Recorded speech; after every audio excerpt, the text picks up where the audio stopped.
Let's jump over there. Lots of verses to see if we can get through some of these. So to begin, let's read 1 through 5 just to get us started. Someone like to do that for us? 1 through 5. 1 Corinthians. Okay, Brother Don. 1 Corinthians 14, 1 through 5. Follow after charity and desire spiritual gifts, but rather that ye may prophesy. For he that speaketh in an unknown tongue speaketh not unto men, but unto God. For no man understandeth him, howbeit in the Spirit he speaketh mysteries. But he that prophesieth speaketh unto men to edification, and exhortation, and comfort. He that speaketh in an unknown tongue edifieth himself, but he that prophesieth edifieth the church. I would that ye all spake with tongues, but rather that ye prophesy. For greater is he that prophesieth than he that speaketh with tongues, except he interpret, that the church may receive edifying. Okay, great. So let's just jump in here. So lesson number 11, chapter 14 there, team focus, edification. So chapter 12 sort of was an overview of spiritual gifts. We talked about God sovereignly gives each believer at least one gift. Believers are to use their gifts together, uniting the church to accomplish God's will. And then chapter 13, spiritual gifts must be used in love. Gifts are important, but love is the eternal and essential thing in comparison to gifts greater than. And then chapter 14, he's going to correction of the misuse of spiritual gifts, especially an overemphasis on the gift of languages or tongues. He also provides instruction on maintaining order in their worship services. So that's the direction we're heading, just as a summary. So we'll jump right in there. The preeminent gift, its identity in verse 1. But before he does that, follow after charity, which goes back to 12:31, just so you get the picture there.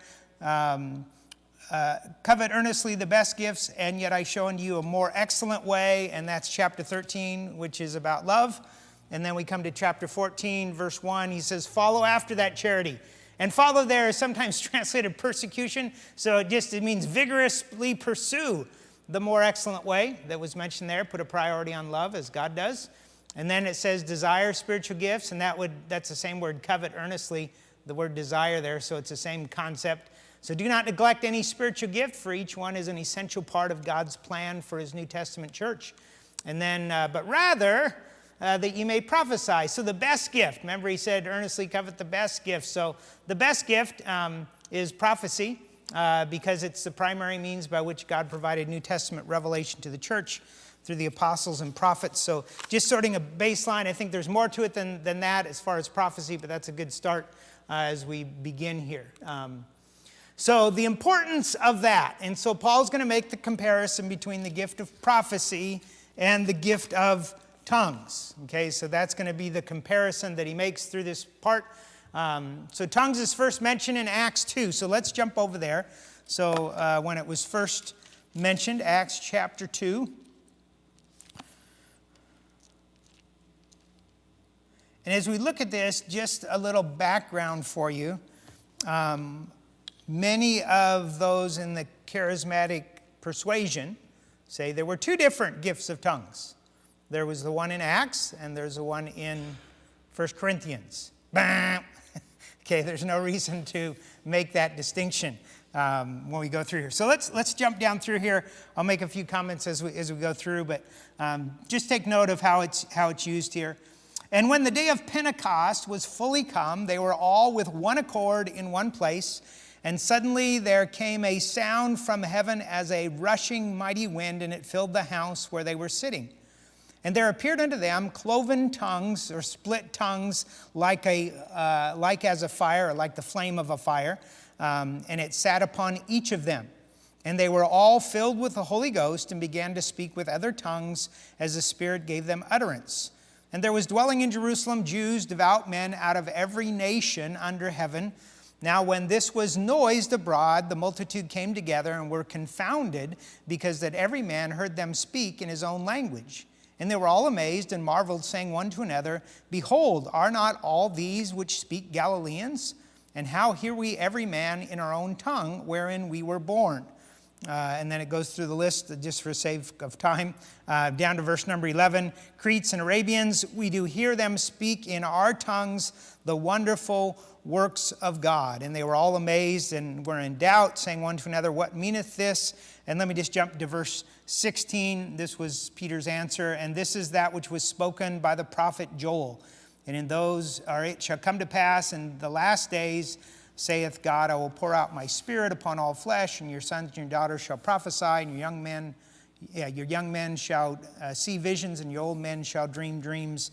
And on my servants and on my handmaids I will pour out in those days of my spirit, and they shall prophesy. I'll just stop there.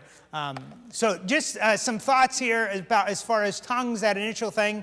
Notice verse 4, it was a supernatural gift, and who was the, I guess, who initiated it as far as the person of the Trinity? Which one?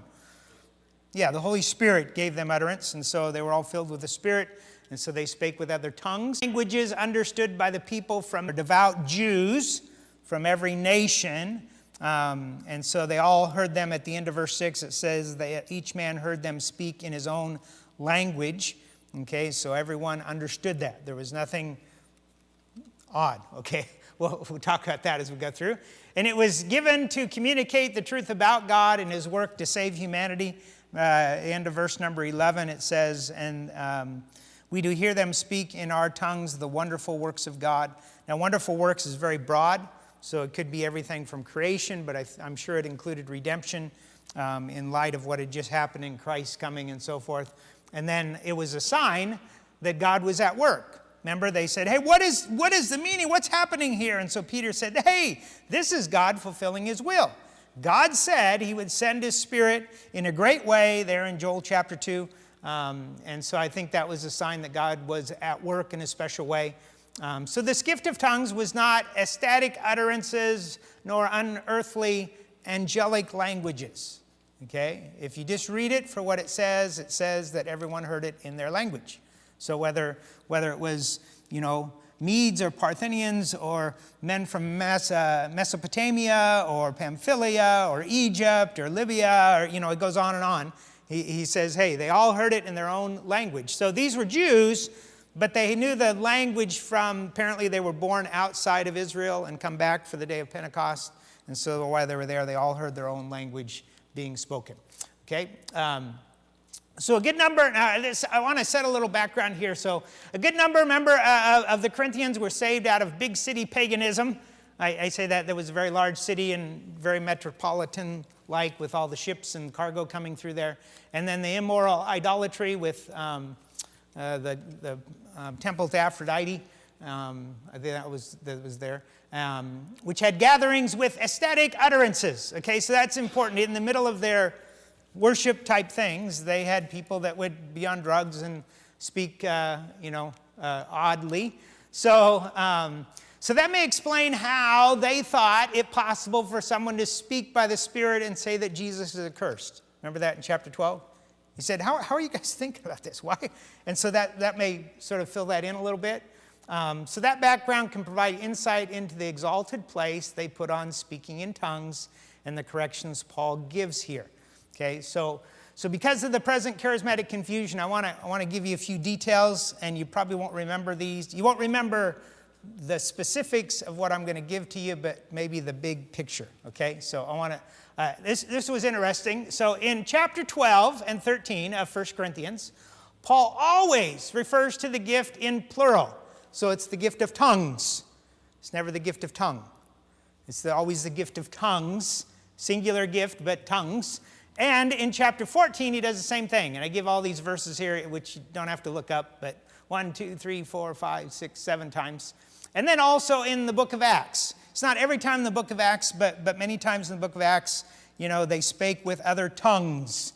Okay, and so tongues was plural in the book of Acts. And these references, by the way, this is when the gospel was spreading as a verification that it was truly the same gift as happened on the day of Pentecost, that they truly were being saved outside of, I think this is Cornelius, and this is Paul in Ephesus, met some disciples of John the Baptist. Okay, so in chapter 14, oops, what happened here? You can't get back. Oh, well. Chapter 14, the singular is used, okay? So tongue in a singular, 2, 4, and so 7 times. In some of these verses, I wouldn't say every time, but in some of these verses, it may indicate a distinction from the God-given gift of instantly knowing an unlearned language. So tongues, tongue, okay? It's only used in 14 in these places. Like other things, the carnal Corinthians may have perverted the legitimate gift of tongues and substituted ecstatic gibberish that no one could understand. And so therefore it's sometimes translated unknown, which is in italics, which means that the translators were saying, hopefully this will give us a better understanding of things. So unknown tongue. So just to keep that in mind, it's an interesting scenario. And I wouldn't say every time, but I think in some of these, we'll go through it, that it could apply well, that they were just speaking gibberish. Okay, so there is a very direct correlation between modern day charismatics and possibly what Paul was dealing with in Corinth. Okay? So let's jump back into the text there. The other part was text, but specifically there. So in verse 3, or verse 2, I guess it is. How does this verse explain the meaning of speaketh unto God? So back to 1 Corinthians, I got to get back there, 14. And there's a little hint there. So when it says, he that speaketh in an unknown tongue speaketh not unto men, but unto God. And what does that mean when it speaketh unto God? It's explained in the verse itself. I'm sorry? Well, it says something else. Yes, and I thought the word for there, it does explain that, for no man understandeth him. Okay? So this guy supposedly is speaking to God because no one understands what he's saying. So think about that just a moment in light of what we just saw in the book of Acts. Everybody understood in the book of Acts because it was human tongues. And now he says, you guys are speaking to God because no one can understand what you're saying. That doesn't make any sense, unless what they were saying didn't make any sense. Okay? So there is something there I think is interesting. So no man could, in fact, the word understandeth in this verse is, you can't even hear what this guy is saying. It's not good, especially compared to prophecy. So that's Paul's point here. It's better to prophesy, because if you guys are going to speak in this unknown tongue, no one even understands what you're doing. And so in verse number, the next verse there where it talks about at the end, or the end of verse 2, howbeit in the Spirit he speaketh mysteries. Now, it may hint, okay, at the mystery religions of paganism and the ecstatic utterances that they were doing previously. That they just were going that way. Now, if it is God's mysteries, now think about it, because Paul talked about God had given him mysteries and he proclaimed that to the churches. So if it's legitimate God's mysteries, which this would be the charismatic idea, then they remain a mystery to God's people because no one can understand it. So Paul's saying, okay, if you guys saying this is, mysteries, then Paul said, that he speaketh in mysteries. I think he's tending to say, this doesn't make any sense at all what you guys are doing. And those ecstatic utterances, they don't make any sense. And so they're just a mystery. And if it's truly God's mysteries, then it's not supposed to remain a mystery in the New Testament. Paul said, God gave me mysteries and I'm proclaiming them. If he reveals us mysteries, then the proclaimer is to proclaim it. He's not supposed to hide it. He's not supposed to keep it. So just some interesting things. So let me ask you, think about this, where it says, he speaketh not unto men, but unto God, because no one can understand him. So are spiritual gifts given? We'll see this as we go through here, but is that what spiritual gifts are for, so people can pray? No. We'll see it in this chapter, and already in the first reading. What are gifts for? Yeah, edification of the church. Team focus, edification, okay? So again, it's not even properly done if you look at it that way. So what does the gift of prophecy provide in verse 3? 3 things are mentioned there. Okay, so I just put build up the church, edification, encourage his people. What's the next? I forgot the second one. Edification and exhortation, and then comfort, to calm fears, comfort the distressed, so forth. So that comes through the proclamation. So that's why I'd say the gift of prophecy, when you hear that, don't just think of someone telling future events. That's true, or giving New Testament revelation. It was also the proclaiming of God's established truth. That's part of prophecy, part of that gift, okay? So, and I mentioned that, okay, gave revelation of the New Testament in parts, and then this is sort of, it goes with revelation, reiteration of that revelation, explaining it and applying it to people, and so that's where comfort comes, encouragement. So prophesying is not just future events, it could be just explaining and applying it. So I like those two thoughts, revelation, revealing, and reiterating. That's what the gift of prophecy does. So what contrast is made between the gift of tongues and prophecy as used in Corinth there in verse number 4? Yes, Rick? I looked at imagining it's because tongues, what he's talking about, the gift of tongues is more for himself, or building himself up as opposed to prophecy. Right. Yeah, so he that speaketh in tongue edifieth himself. Okay, now Paul is not commending self-edification. Now we do, you read your Bible and you pray and there's an aspect that builds you up and so forth. But that's not what Paul's talking about here. He's not commending self-edification, but contrasting it with the purpose of spiritual gifts. Edifieth the church. And that was the Corinthians' problem, self. I like this because it edifies me. I like this because it builds me up. I like this because it puts me on a pedestal. I like this. And so Paul's saying, no. That's not the reason. There's the spiritual gifts. Okay? So verse 5, I would all speak with tongues. Remember, it's plural. So the legitimate gift of God is a good thing, but greater is he that prophesieth. Remember, covet earnestly the best gifts. Okay? And that was speaking not individually, but as a church. Hey, let's get the best things in there. Okay? So what is an exception to this and why? The end of verse 5. So what's the exception? He says, hey, I'd rather have you prophesy than speak in tongues, but there is an exception. What's the exception? Yeah, interprets the tongues. And why is that become the exception? Yeah, it edifies the church. Okay, so Paul says, hey, gifts are not for you and building up you. It's for the church. And so if the gifts of tongues are spoken, it's got to be interpreted. Why? So it builds up the church. If it doesn't build up the church, don't do that. Okay, so summary, the gift of tongues was a good thing, but it must be used in a God-honoring manner, yet overall prophesying was more edifying to the church. Okay? So any questions on that first section? Yes, sir. Just on prophecy, and the idea, in our day, we have a tendency to think of the foretelling of future events as opposed to, Right. was it more of that? That does fit it, but is it more just speaking forth God's word that they didn't have written or they weren't available to them?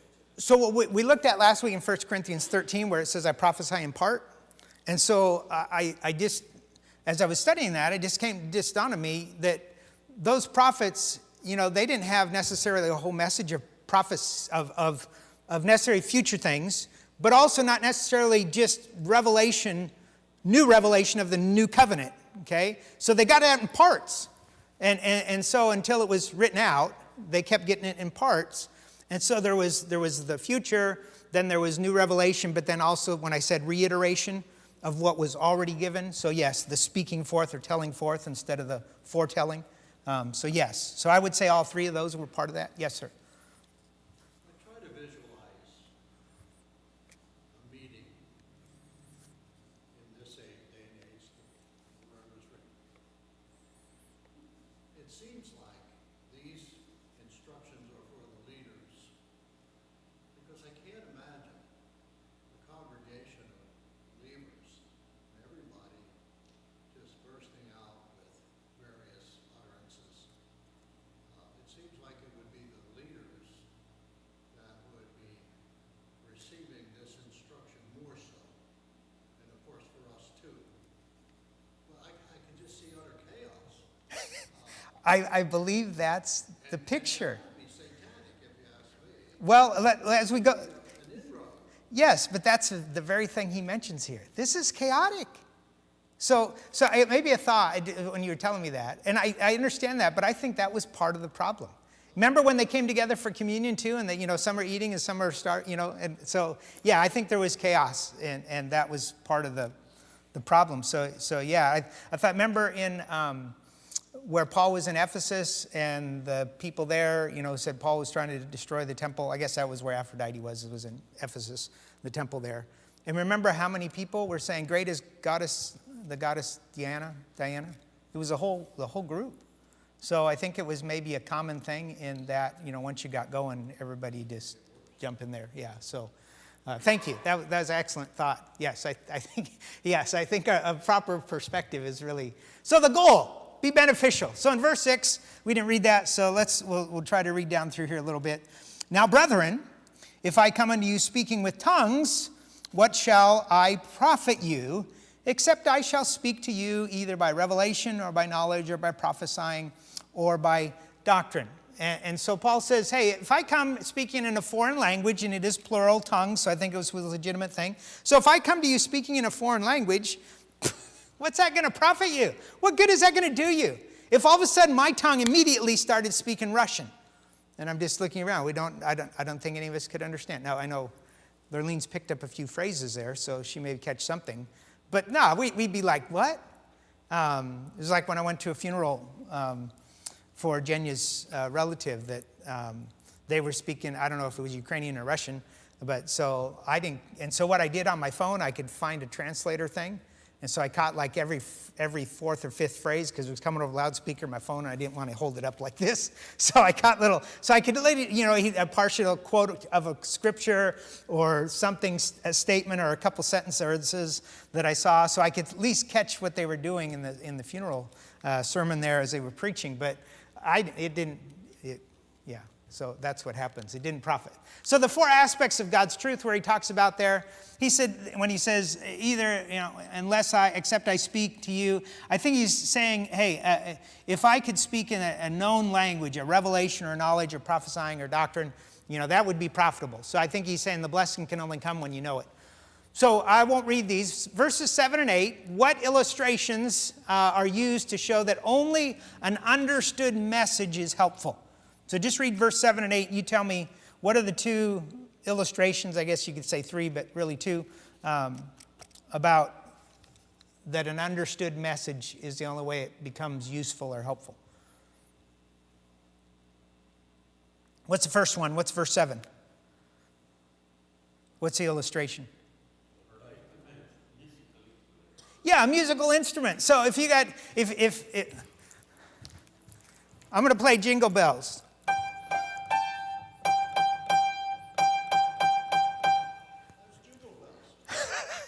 Because I announced it. Because of the tune, probably because so there was a distinction I made in the beat, but if there's no distinction in the notes, you're going to say, I can't. Yeah, it doesn't make any sense. So that's the first illustration. What's the second illustration? It's similar, but it's in another area of life, you could say. Yeah, trumpet for what? Yeah, and this one specifically for a battle. And so you remember when Nehemiah was on the wall and he had a trumpeter with him and he said, if there's something I hear about, I'm going to give this signal so you all get your armaments ready. We're gonna get in a fight. And so that's what he's talking about, a military sense. And so he said, hey, if the message is not understood, it's not going to help. Okay. So an unclear message is like doing what in verse 9?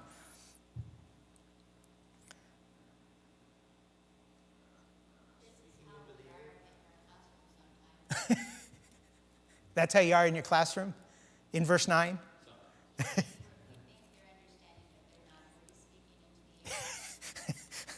Well, let's think of that positively somehow. I'm not sure. But yeah, the very end of it, he said, if the words aren't understood, then ye speak into the air.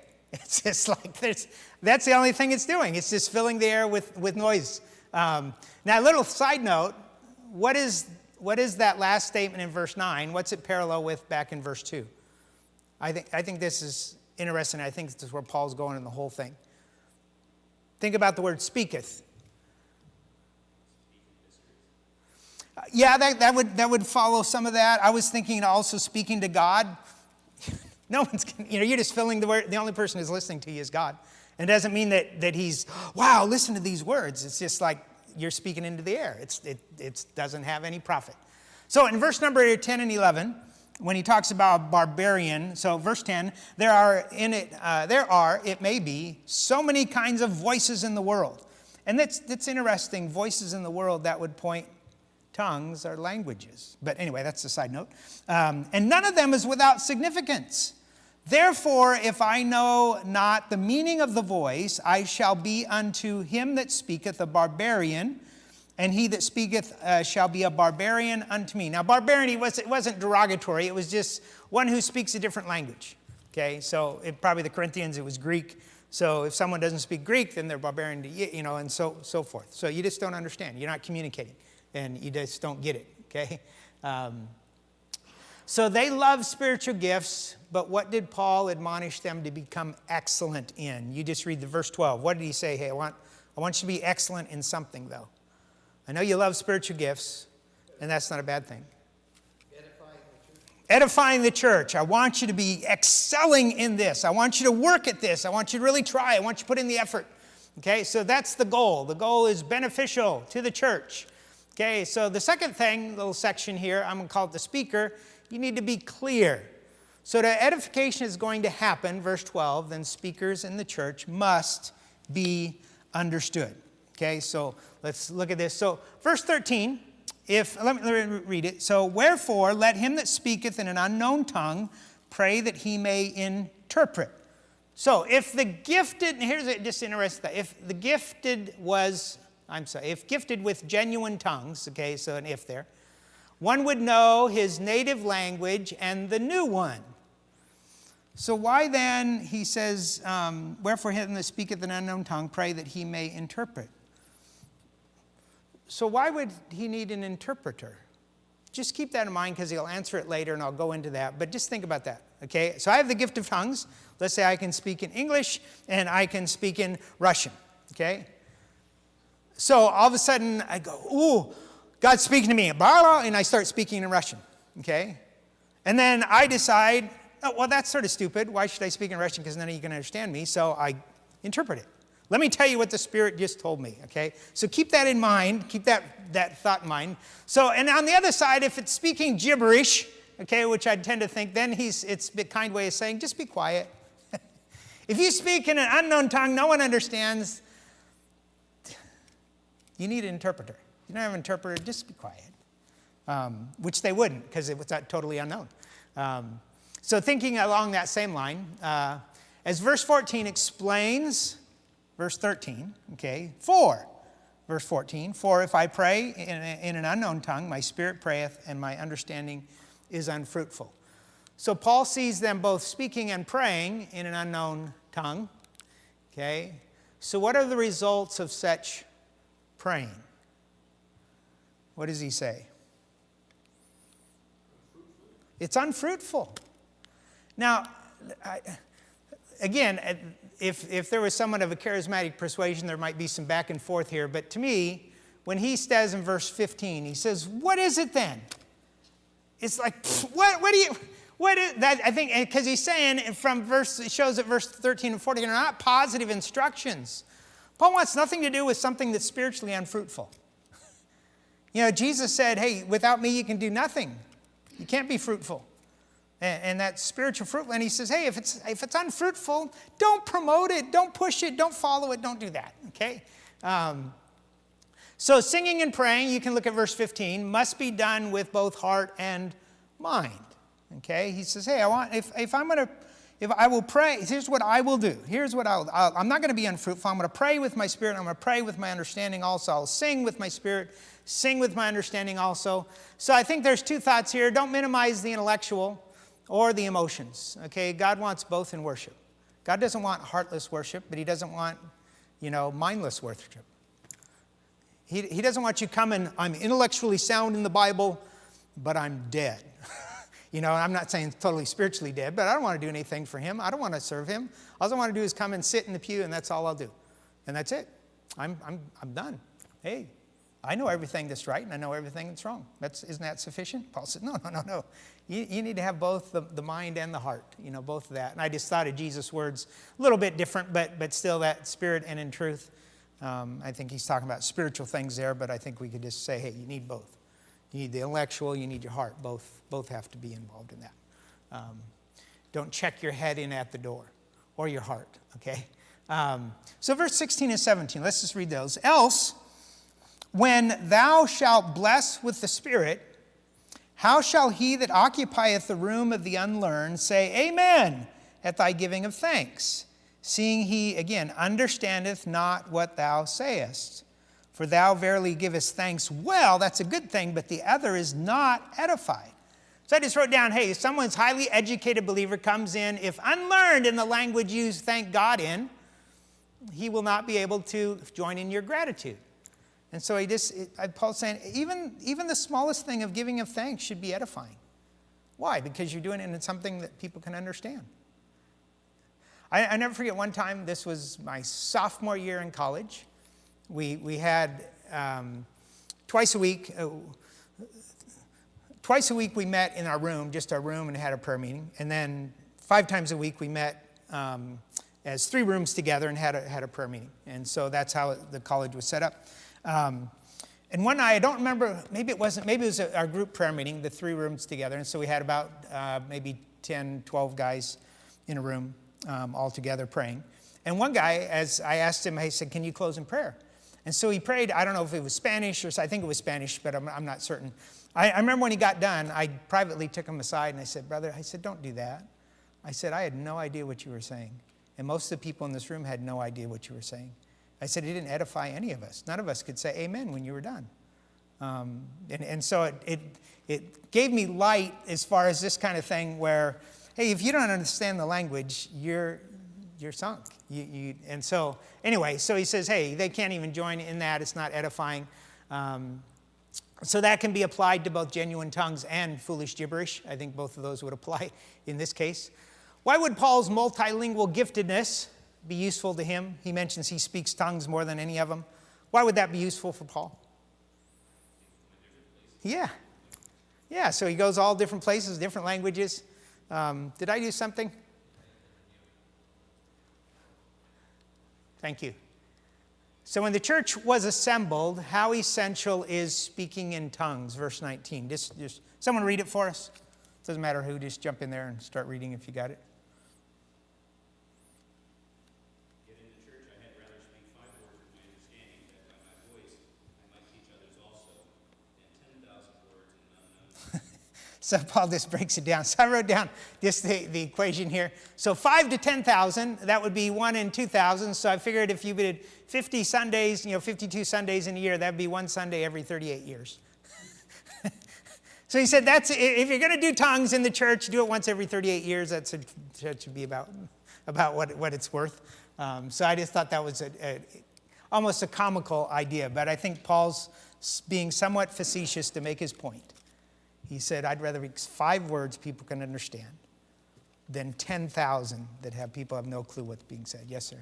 While we think about that, what truly do you think is the motivation for some of these so-called leaders, pastors, preachers, or even congregations to speak in tongues and to persist in it? What's their motivation? I can't speak unless they say their motivation, but I would say part of it, if we follow what's written here, was to edify themselves. Because if I can make people think that this is a gift from God that's very visible, that you can see that I have, well, I get elevated. Well, it's charlatanism. Well, yes. I would say some of them probably are genuinely saved and are confused. I would think that would be some of it as well. But yeah. Let me go over here and then I'll go over to Carlos. I know that in my class we've had students who come from churches where they practice tongues, and the one thing that they ask, well, how do you know if you're saved if you don't speak in tongues? Yeah. And I thought, wow, you're trusting that more than you are the word of God, basically, is what Yeah. thought is. Yeah. Now, maybe that's not what they actually teach at the church, but certainly it seemed to have that result for that child. Amen. Yeah. Brother Carlos?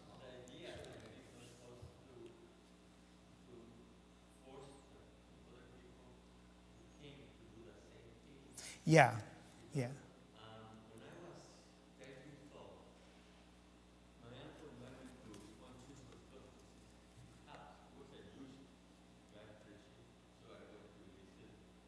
Suddenly he started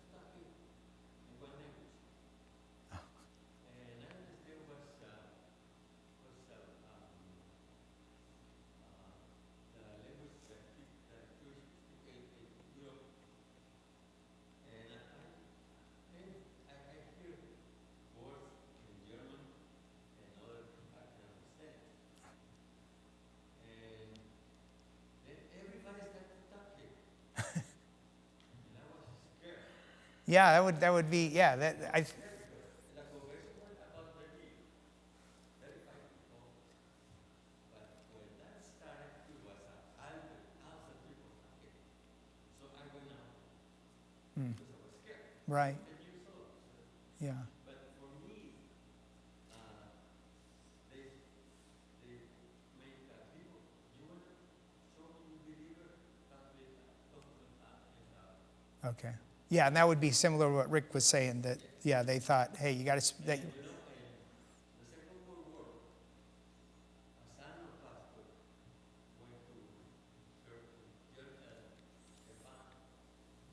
He was seeing the people shooting with gas and everything, and he was murdering.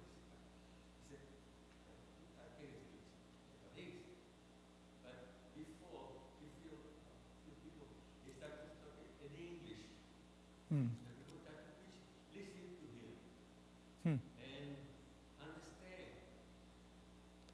And then few years later, Robert, this pastor, Oklahoma, invited him to the program. Robert said, I want to show you that language exists. Okay, speak in Japanese. No. Are you speaking? No, they understand because the Holy Spirit talks to them. I was talking in English. They understand in Japanese. What the Holy Spirit does is nice. hmm, And then that's this that happened with the Pentecost. Holy Spirit was talking with them. hmm. They was maybe all, Matthew, somebody was speaking, and Hebrew or Arabic, but they understand in their own language. Right, I understand that part there, and that's how some people would interpret Acts 2 totally, but I would say the concept there is that they spoke, and therefore, right. Yeah, so, yeah, so yeah, that's, yeah, so that's so he said, hey, I want the speaker, I want the speaker to be clear, if you know, that's why we're trying to get new speakers in our auditorium, because it's the same concept. If they can't understand what you're saying, it doesn't do any good. Okay, the assembly, be wise. So Paul wanted them to be innocent about evil, but to be mature in their understanding, what they understood about speaking in tongues. I think that's the main concept there in verse 20. Brethren, be not children in understanding, howbeit in malice be ye children, but in understanding be men. And I just put, how does that connect? Remember back in 13:11, where Paul said, when I was a child, I spake as a child, understood as a child, I thought as a child, but when I became a man, I put away childish things. And I think there's a very similar thought here. As you know, some of the things you guys are doing are just so childish. But what three truths does Paul teach based on Isaiah 28:11, which he quotes in verse 11? But what does he say about tongues based on that verse in verse 22? So what does he teach here about tongues? What's the first thing he tells us there in verse 22? It's a sign, yes, okay? So legitimate tongues were for a sign. What's the second thing sort of goes with that, but who was it a sign for? Unbelievers. Yeah, unbelievers. So, and I think it was especially Israel because of the prophecy there in Isaiah. And then what's the third thing that he tells us?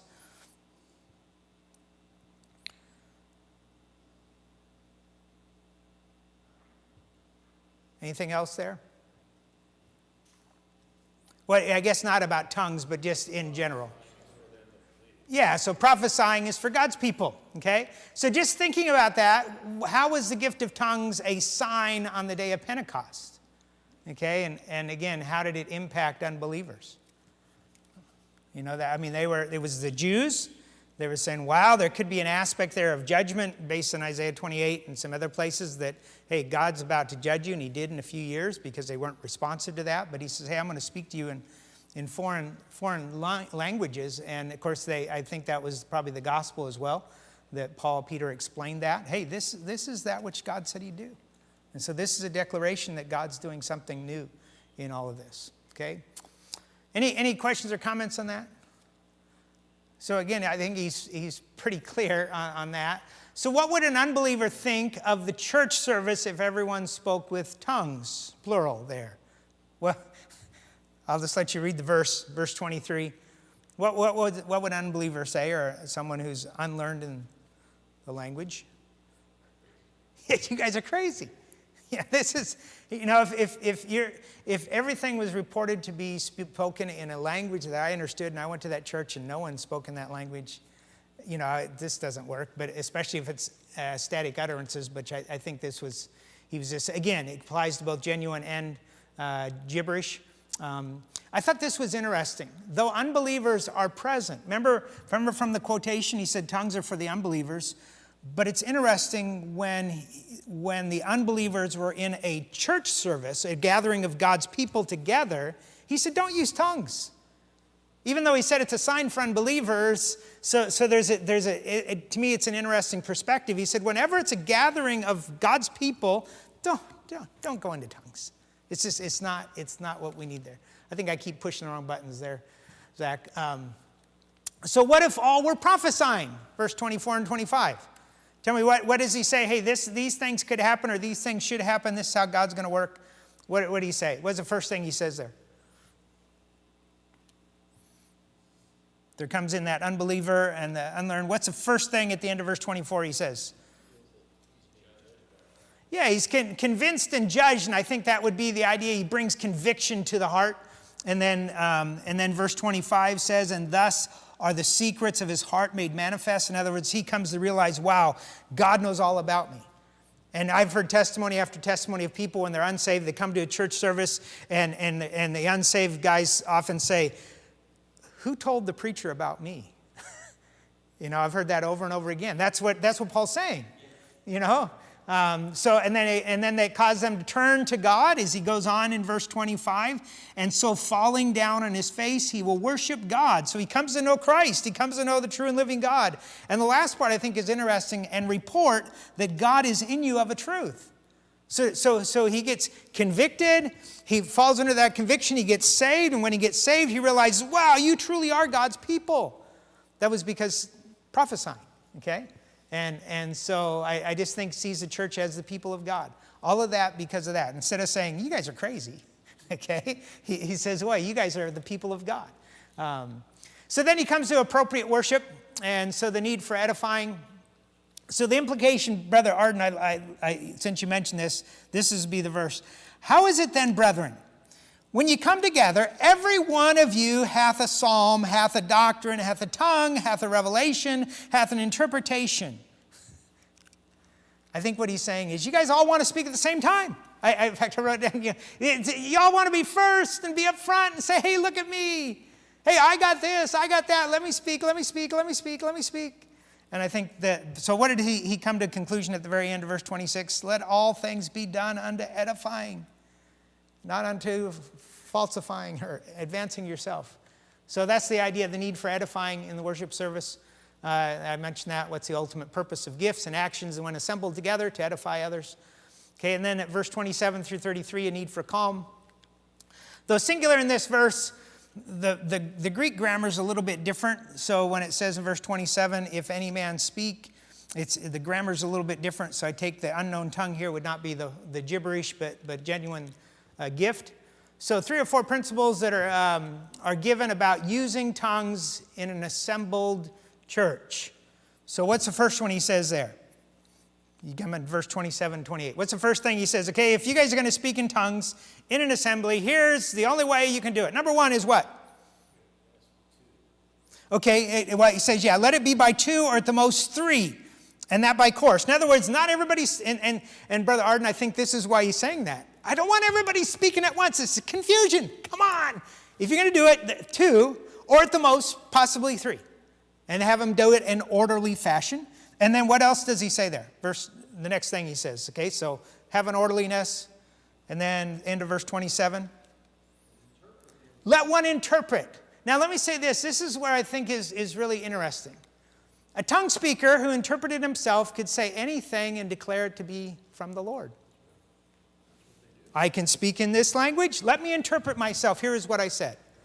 It's interesting that when the charismatics was just beginning to blossom, they had people go in, some genuine believers, who during that portion of the service, they would speak in Hebrew, and someone would interpret, and wouldn't be anything like what the guy just said. But he spoke in a language that he figured, okay, no one here knows it. So if someone interprets this, I'll see, because I know exactly what I'm saying, I will see if they understand it. And no, it wasn't even close. So that happened. I think there's people done that many, many times. And so the other thing, and this maybe go back to that chapter 12, he could even curse Christ and say it was Spirit directed him to do so. Hey, it's what God told me to do. How many times have you read an article where someone said, hey, I heard a voice and God told me to do this, and it was something atrocious, whether it's murdering someone or some immoral conduct? Hey, God told me to do it.